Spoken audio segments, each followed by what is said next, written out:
কথা ঠিক কিনা? কোরআন হাদিস শরীফে কোনো নামাজ নেই, নামাজ পড়েন কেন? কোরআন হাদিস শরীফে কোনো রোজাও নাই, পড়েন কেন? কোরআন হাদিস শরীফে কোনো দুজখও নাই, আছে জাহান্নাম।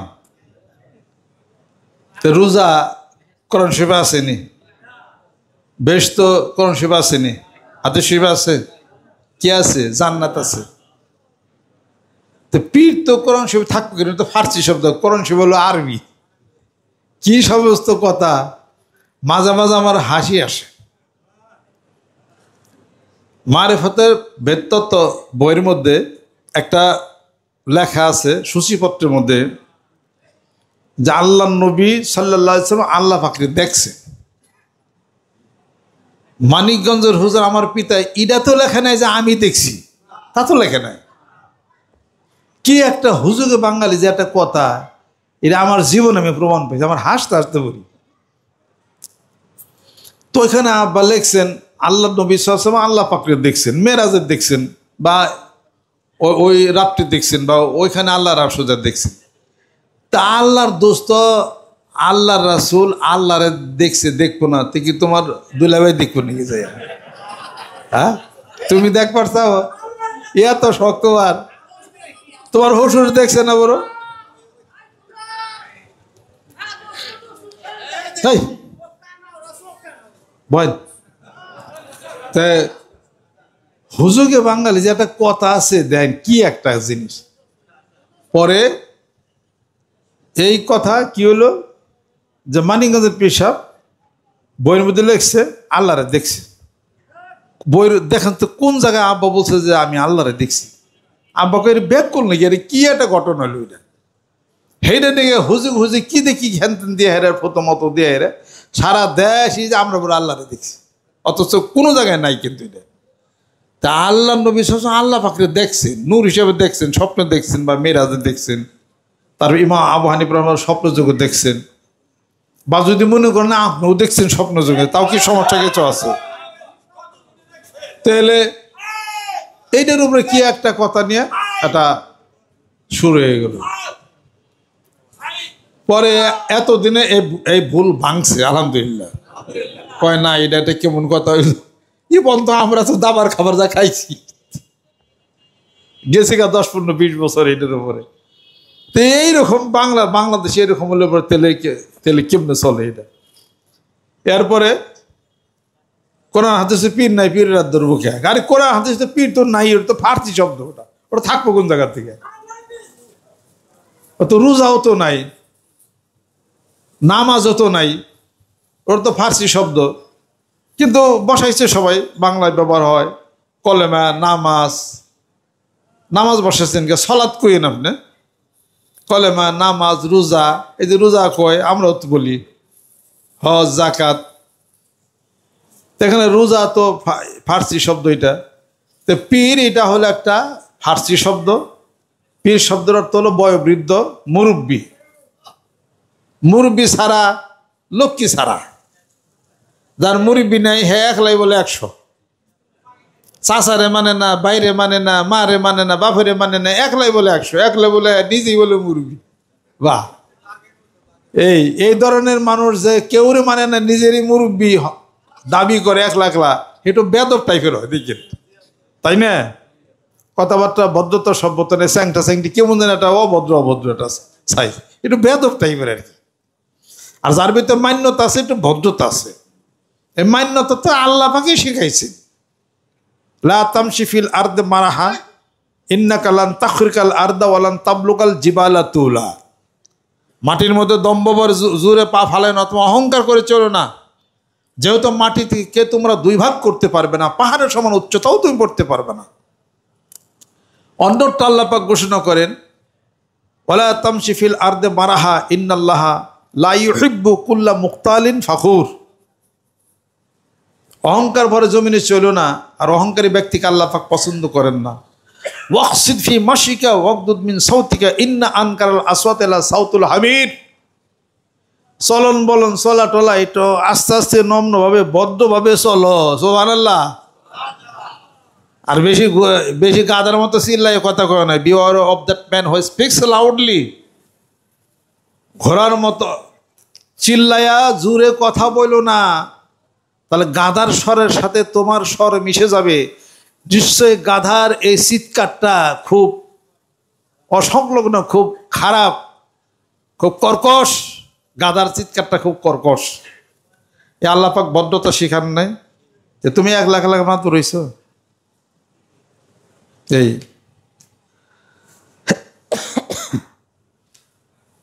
যাই হোক, এইভাবে করে আমরা চলার চেষ্টা করি। আল্লাহ পাক যেন কবুল করে নেন, রহমত করেন আল্লাহ পাক, বরকত যেন আল্লাহ পাক নাজিল করে দেন।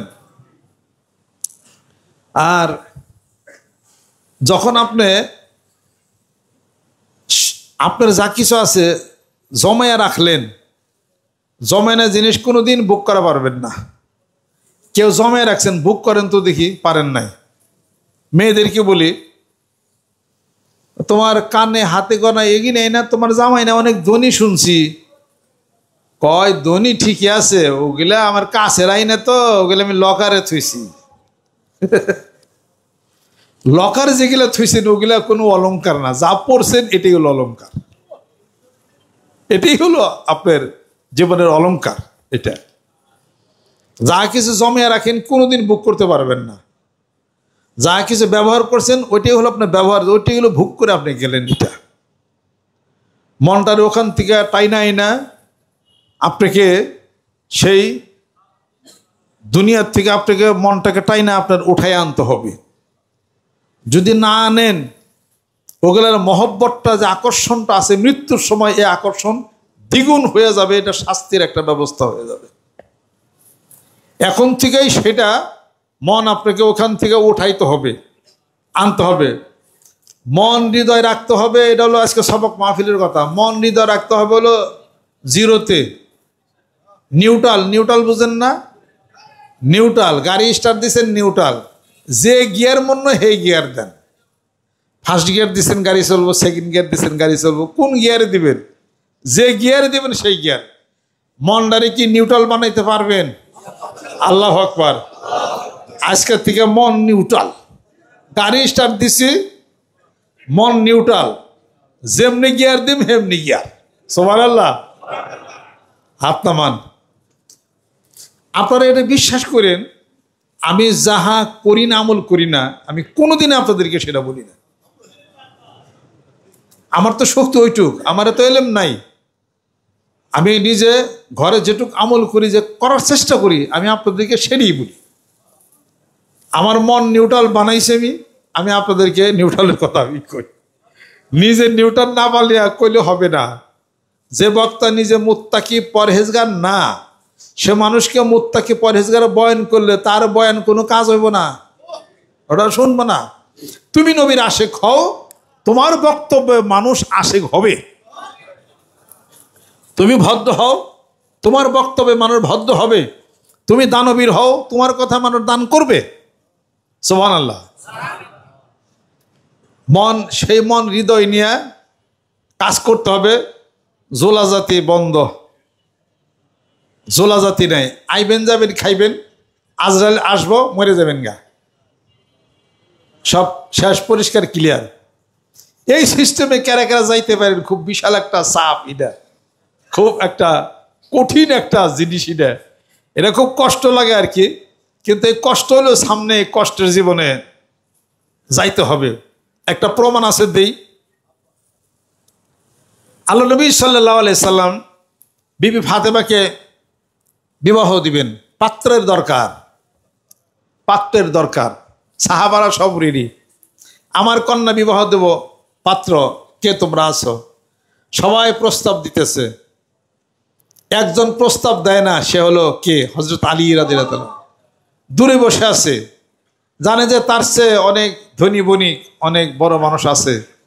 আমি রসুলের কন্যা ফাতেমাকে বিবাহ করার উপযুক্ত আমি না, আমি তো দিতে পারি না। সবাই প্রস্তাব দিল, আল্লাহ নবী সাল্লাল্লাহু আলাইহি ওয়াসাল্লাম কার প্রস্তাবে রাজি হলেন না। আল্লাহ সাল্লাল্লাহু বললেন যে আলী, তুমি তো কিছু বলতেছো না।